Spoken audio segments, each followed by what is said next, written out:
The draconic boy told the tiger to not involve herself in every single skirmish, but she was confused when he got himself involved too. He turned it back around when Hekido claimed that he only butted in when the white tiger did it first. But the childish argument was interrupted by the wolf barking in happiness toward the sight of its mother walking up to them. After getting some needed rest, the mother leopard and the fox cub were showing affection to one another, before realizing Hekido and the white tiger were observing them. The leopard asked if the tiger found it strange, to which the pale woman affirmed said thought, while watching the fox run up to her. Silence filled the air for a moment before the leopard admitted that this male killed her own children, confusing the dragon, as he was told that being of the same species mattered little, especially when her children were of another father, and this male wanted to have his own children and would eliminate whatever was in his way. After mourning the loss of her cubs, the leopard eventually stumbled upon the young fox, who was curled up next to his deceased mother, causing the spotted feline to feel as though she couldn't leave the little guy like that. Hekido stated the obvious, about being a different species despite the relationship, ignoring how he was in the same situation, and the leopard agreed it was unnatural, but she didn't care for now, as she knew that the fox cub needed her, playing with the child before looking over and asking if they were together for the moment as well despite the difference. Night arrived and the leopard was sleeping in the tree with the fox in her arms, but it seemed that the male leopard was looming over the nearby cliff and ready to catch them off guard. His plans were interrupted when the white tiger and Hekido were right behind him, and knew that he would come back, reminding him of their warnings as he growled and tried to run away. After being pinned to the ground, the dragon and tiger tore at his body just like they mentioned. The two eventually rested nearby after their actions, the pale feline grooming herself and cleaning off the blood, before she noticed the boy staring off into the distance. She crawled up to nuzzle against him affectionately, but he noticed a bit of blood still on her shoulder. He paused for a moment until he tried to lick it away. The woman stared in bewilderment before reaching out to caress his face, to which Hekido softly put her arm in his mouth, causing her to yank it away. Hekido chuckled, and told the white tiger they should look for a way to extend her lifespan, but she was confused on what she would do if she lived longer than expected, making it the draconic boy's turn to be confused, as he said that a good basic reason to do so was to not die. She paused in silence, her gaze lowering until the dragon leaned close, smirking as he told her there was no need to think about the difficult things when it came to a tiger like her. Trudging through the cold mountains, Hekido was lying on top of the white tiger's body while she crawled through the snow. Eventually, it seemed as though she found a place for them to stay in. She dug through the snow and dirt, making the space bigger as she crawled in and placed the boy down. The white tiger was about to leave before Hekido grabbed her tail and asked where she was going, to which she simply responded she was going to grab some food. Whether it was due to not wanting to separate from her or due to knowing how she had trouble with such things when they first knew each other, the draconic boy reluctantly let her go and told her to catch something small. As she made her way through the snowy forest, the woman gazed at her pale body and remembered how she would wonder as a child why her color was different compared to other tigers. Someone would tell her it was due to needing a body that would perfectly blend into the snow. That person from her memories asking if she, Hakure, understood the explanation. The woman eventually stumbled upon some cattle, sneaking up before the slight sound of her paws crunching in the snow caught their attention. Due to the lack of any other sounds and the animals not noticing any danger in the distance, they went back to eating.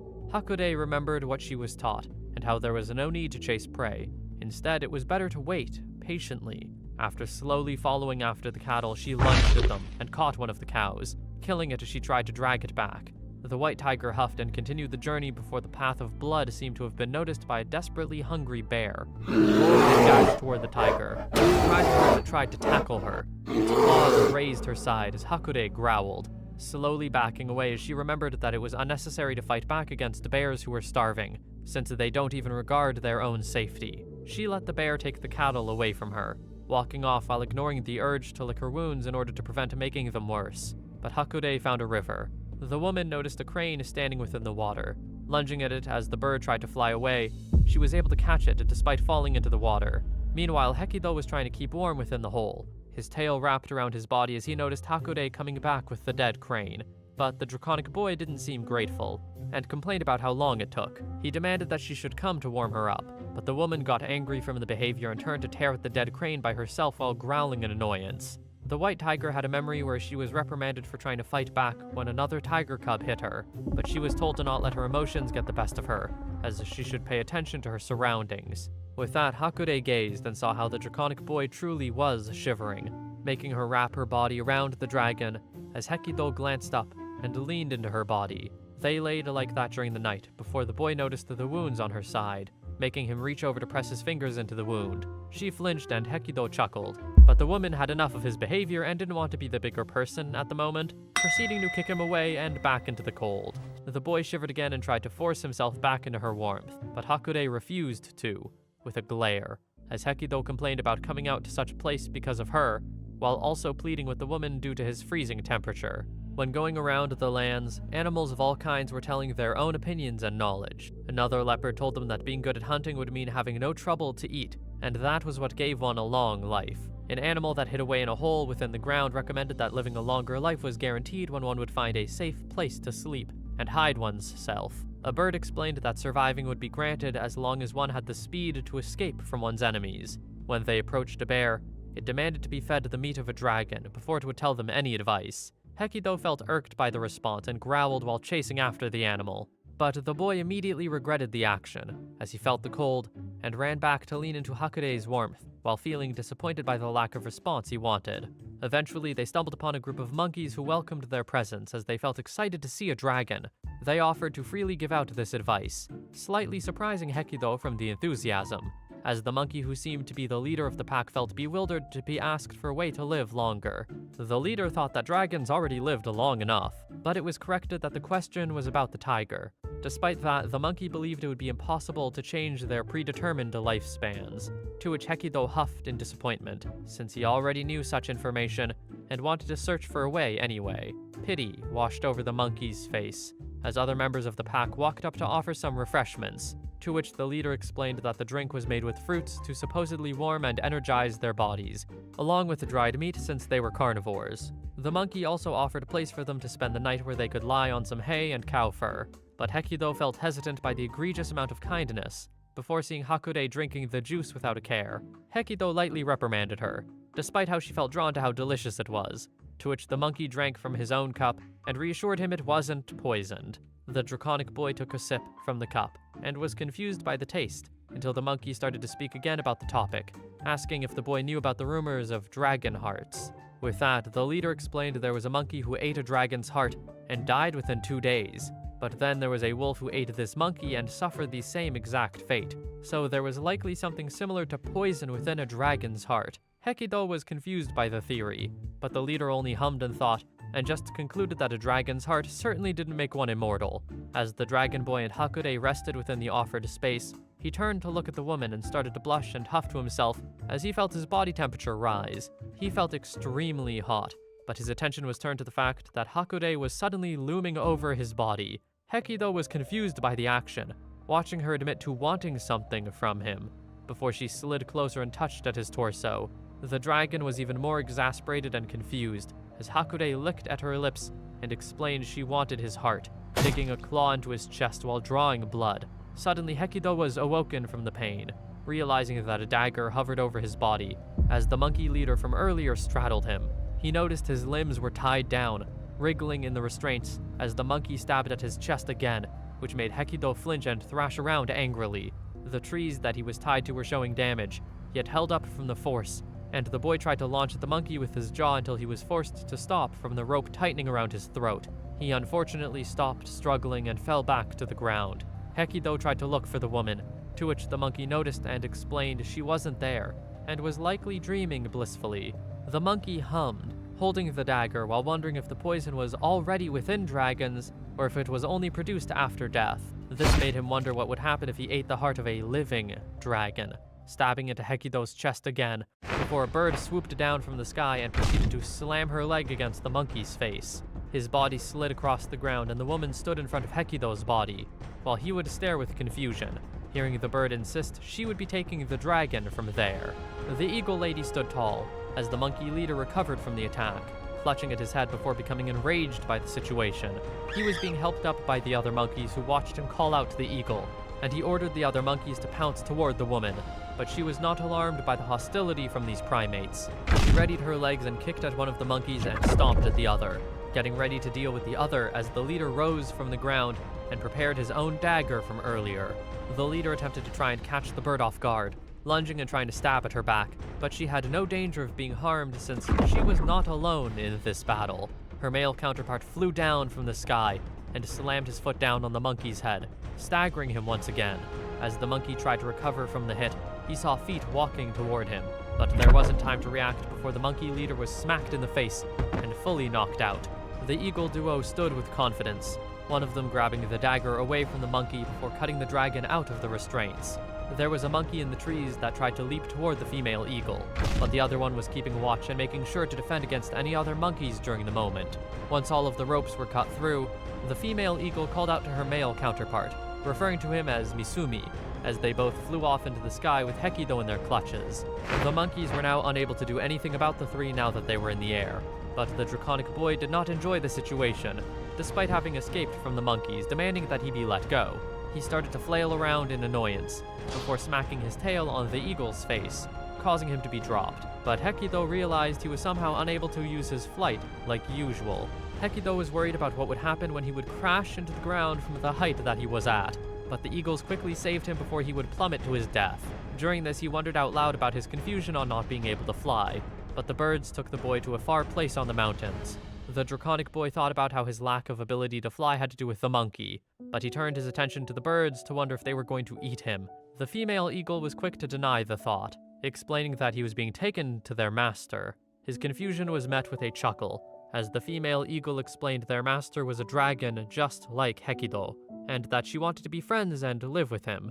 But he didn't seem interested, confusing her, as he immediately expressed his hatred for dragons, which included himself. As Hekido got up and leaned against the wall, he asked the eagle duo why they were serving a dragon, to which the woman explained the dragon saved their lives. This confused the draconic boy even more, but the woman insisted the words were true, and that they wouldn't be alive if it weren't for her. Hekido stared with a pout, and still didn't believe the situation, asking if this was really a dragon they were serving. The female eagle huffed and wanted to know what he was implying, to which Hekido explained that dragons were usually too proud of a species to save or even coexist with birds. Even if it was true that the female eagle couldn't speak for the other dragons, she did believe that their master was a wonderful person, and that he would understand after meeting her, since they were the same species, and that he had supposedly been lonely until now.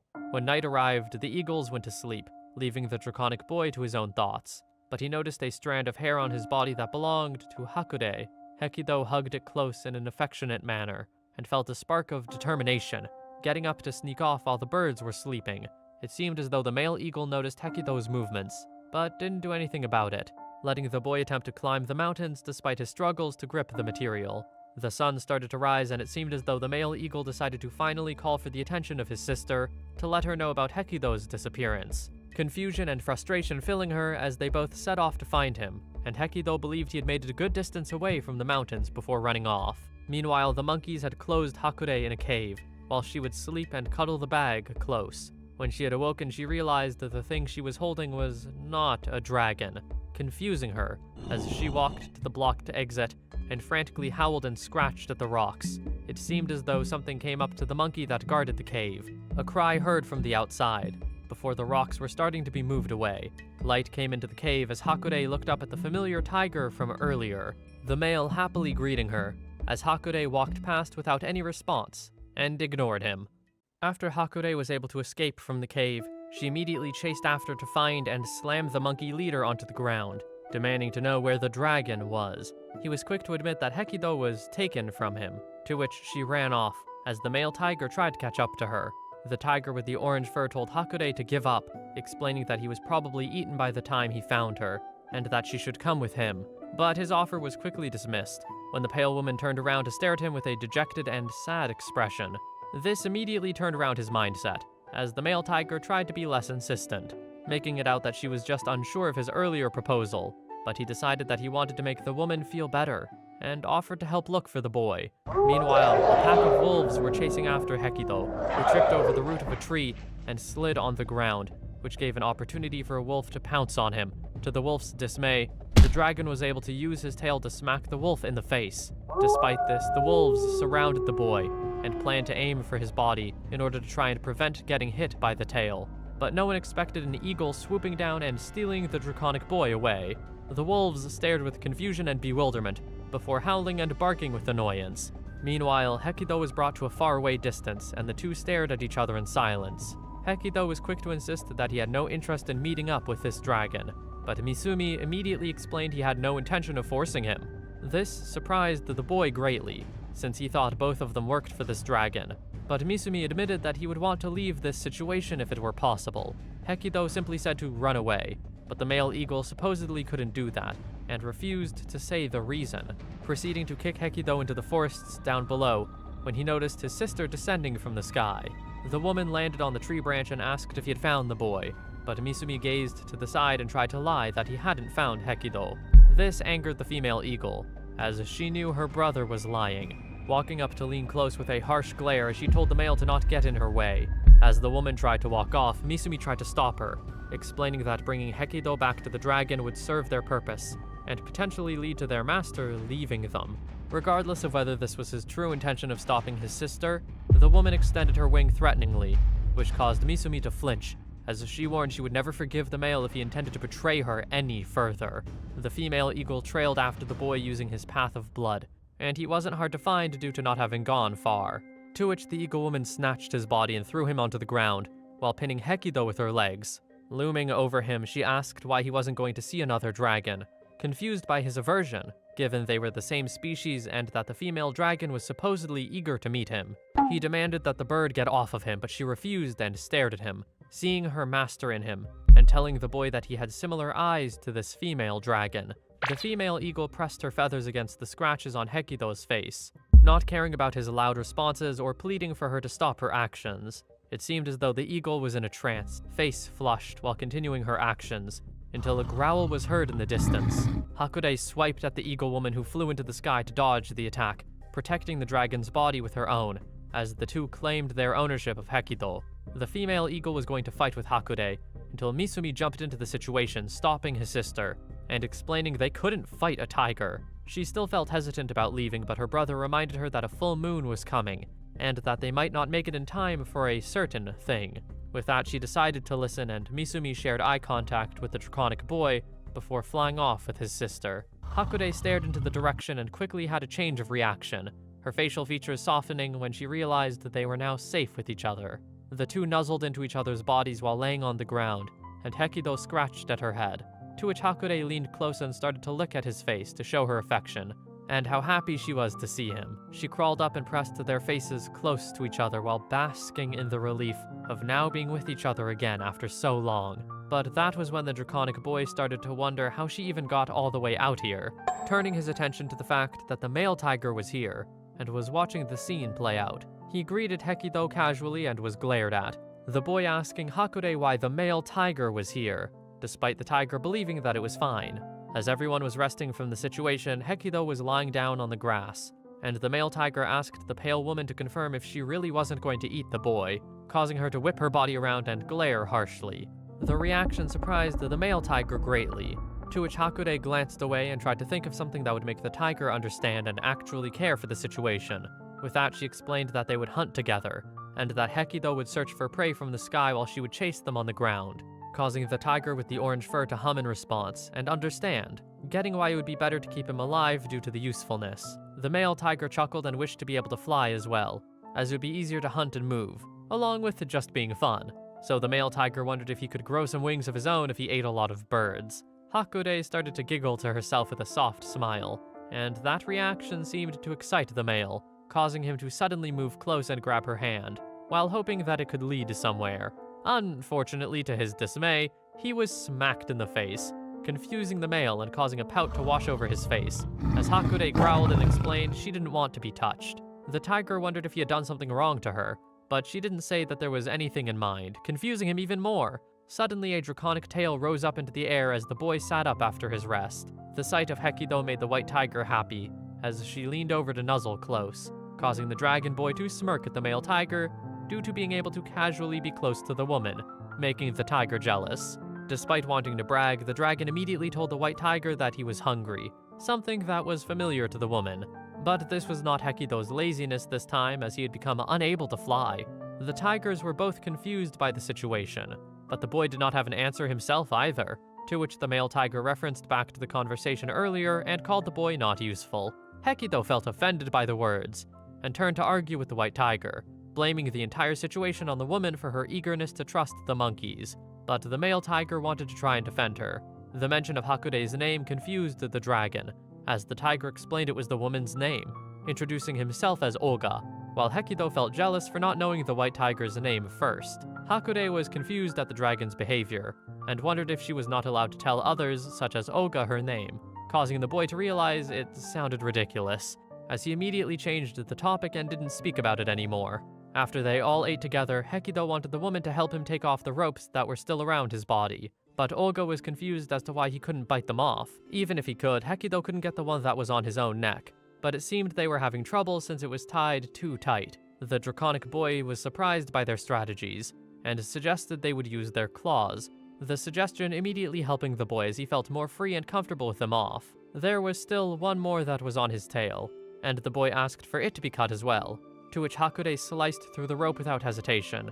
Suddenly it seemed that helped drastically, surprising even the boy, as he started floating into the sky while the tigers stared with bewilderment at how Hekido was truly able to fly. He felt happy with the situation, moving through the sky freely as he glanced down with a content expression. Hekido swooped down and tackled the white tiger in a hug, telling her to grab onto his body. With that, she did as so, and the two started to ascend into the sky, shocking Olga as he tried to tell them to wait. It was to no avail since Hekido didn't listen, and continued flying high into the sky. He noticed that the pale woman was feeling uncomfortable with the current moment, making him turn his body so she could be able to comfortably sit and lay atop his body and not have to focus on holding on. Hakure stared at the night sky, glancing down at the distant trees and land, until she noticed the scars from where the monkeys tried to steal his heart earlier. Eventually it was time to descend, and the woman held on tight while they basked in the cold breeze. He slowed his speed and turned so that he would place her body down on the grass, Hekido hovering above her as he panted from the exercise, and asked the white tiger if that moment felt nice, to which she sighed with a smile and just responded by saying the boy's name. Meanwhile, the full moon of the night shined brightly, and the two eagles were seemingly being affected by this night. Misumi walked up to his sister, seeing her pant heavily, while black marks were creeping up her neck, just like how it was creeping up his own neck. He reassured her they didn't have much distance to move, picking up her body as he walked over to where the female dragon was waiting. The male eagle placed his sister on the ground, and begged Shinsui to give some of their blood, bowing down on his knee. Shinsui scoffed at how late the two were, and Misumi apologized, but the female dragon mentioned how starved she was. Misumi tried to assure that he would go hunting soon, but Shinsui demanded that she would eat something right now, proceeding to curl her tail around the male's leg. The girl cooed and asked if she could offer some of her blood in exchange for his leg, but Misumi explained that losing a leg would prevent him from being able to hunt, so Shinsui huffed and turned away. The sight of his own sister made Misumi get desperate, asking if Shinsui could offer her blood just for his sister at least. The draconic girl hummed and asked why she should offer any, when they hadn't even brought her anything, causing the male eagle to stare with exasperation and back at his sister. His breathing quickened in a frantic pace before Misumi gave in to the situation and called for Shinsui's attention, offering his leg in exchange for her blood. Shinsui grinned and called out to the female eagle Kokuran, who rose from the ground and asked for forgiveness. The dragon nicked at her finger and told the eagle woman to open wide, the woman doing as told, as the drops of blood were dripped into Kokuran's mouth. With a gulp, Kokuran felt better, and watched as the draconic girl walked over to her brother who had his legs stuck out. A hesitant expression overlooked his face, as Shinsui prepared her tail and slammed the sharp end down with a great force. But it seemed to completely miss the leg entirely, which was unexpected. The girl started to cackle, and admitted she was just joking, lifting the male's head up and dripping the blood into his mouth, while cooing about how cute the eagles were, and how they would be dead without her. Despite whatever thought that the female eagle had, she seemed to glare coldly in the distance toward Shinsui and Misumi. After recovering from the poison that was consuming their bodies earlier, they hunted for food, and were able to sate the starvation of the draconic girl. Kokuran wondered if it would be alright to leave the boy with that tiger, but the girl asked if the tiger was female, to which the eagle affirmed as so. Shinsui had great confidence that Hakure would not eat the dragon boy, and was likely looking after the dragon as if it were her own child. But Shinsui did agree that the situation was a bit more difficult now. She was going to see the situation for herself, but Kokuran warned of the creatures that would hunt for a dragon, saying it would be risky to move around since she would stand out. However, Shinsui said there was nothing to worry about, since she had the eagle duo to protect them. Kokuran affirmed with a gaze of adoration, claiming that the both of them would put aside their own safety to protect the draconic girl. Misumi sat in the distance and hid his face within his feathers, thinking back to when he was starting to learn how to better his hunting skills due to the teachings of his sister. The two eagles were called by another eagle who swooped down, this man being their older brother, who brought over a baby dragon that he found already dead. They remembered the rumors, wondering if they were true, but knew that animals had died after eating dragons. Regardless of what was heard, they all knew that dragon meat truly was delicious. Time passed and they all started to feel sickened during a night of a full moon, their brother confused from the marks as the siblings expressed their pain. Their brother started to feel the marks creeping up his neck as well, but it seemed their situation wasn't left unnoticed, as Shinsui floated over them and called them foolish for eating a dragon. The three were confused, since the dragon was eaten a long time ago, but the draconic girl explained that the dragon's poison would only affect the host during the night of a full moon, which was the very night it was. They started to cough up blood, and the older brother eagle wondered if there was no way to save them, to which Shinsui explained there was, and that she had no reason to save the birds. Shinsui chuckled and expressed how she was very hungry, causing the male to look over at his siblings and believe that he had to do something to save them, due to his own actions leading to this situation. The older brother, albeit reluctantly, said his life could be sacrificed, as long as the others were saved. With that, Shinsui licked her mouth and proceeded to bite into the eagle in front of the other two. The grunts of surprise and pain were heard muffled within the dragon's jaws, as Shinsui ate their older brother, and looked down at the two, claiming ownership over the duo while greeting them casually. Shinsui was resting after the meal, and Misumi asked his sister if there was really a point in living if they had to endure the abuse. But Kokuran claimed to believe that there was no abuse, due to the dragon bestowing her blood upon them. Her brother corrected they were just toys to the dragon. However, Kokuran had enough of her brother's perspective, and yelled at him to just leave, flying off after the skirmish. Misumi gazed at his sister flying off and sighed, talking to himself and believing that he and his sister were truly cursed. Hakure and the dragon were resting in a warmer climate, the dragon laying in the grass while the pale woman would play with the tip of his tail like it was a cat toy. At some point during the moment, the white tiger's claw nicked the tail in a way that caused one of the scales to fall off. This action caused Hakure to tell the boy that something fell off of his tail, to which Hekido jumped up with a sound of surprise and asked if her claw really did that. She wondered if there was no way to restore the scale, but Hekido looked at the spot and said it was stupid to think something like that could be restored. The behavior that Hekido was giving off made the tiger feel bad. Her head hung low with a dejected expression, as she weakly admitted her mistake of not being careful, and having her claws scrape the spot. The draconic boy saw how melancholic the woman was and started to laugh, scratching at his side with the nails of his foot to show there was nothing to worry about, as the scales that would fall off of his body were scale pieces that were already very old. Hakure felt frustrated with how she was tricked, but quickly turned her expression around, crawling over to pick up a scale piece with a soft gaze, and humming about how she would learn something new about the boy every day. Hekido watched as the pale feline would observe the scale, holding it up to the sky as the sunlight shined through the material. The dragon boy was surprised by her reaction and looked away, to which the white tiger got curious, and reached to touch the skin that was under where the scale had shed. This made him shiver and grunt, telling the woman to not touch him in such places, as the skin was still tender. After the explanation, Hekido started to fly off, confusing Hakure, as he hummed to himself and felt his tail curl up, while complaining about the feelings he was starting to feel more and more each day.